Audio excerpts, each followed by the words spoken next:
So how does Google work? Lots of people claim to know how Google works and will inform you that the algorithm updates all the time. However, over the last 20 years, Google hasn't really changed that much. The algorithm shifts left and right a little bit, but there are 3 core principles at the heart of the algorithm that has made it such a success.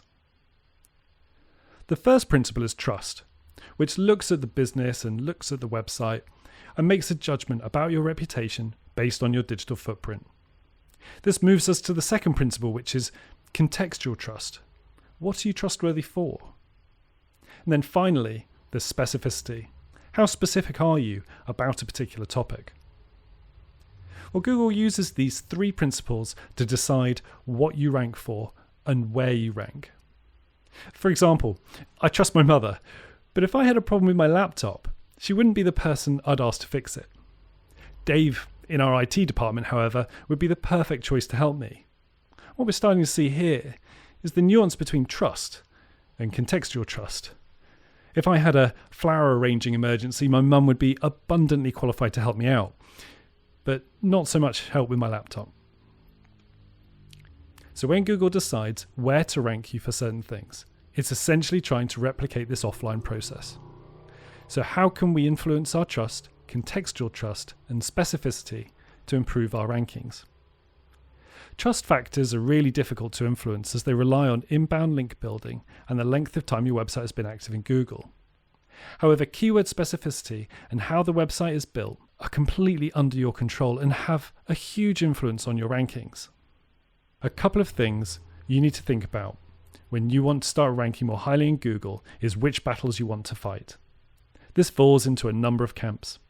You can't pick battles that are too big, and you can't pick so many battles that your resources are spread too thinly. To give you an example, I know a mortgage broker based in Woking. He's an independent guy, lovely bloke, but he's never going to appear in Google for the keyword mortgages.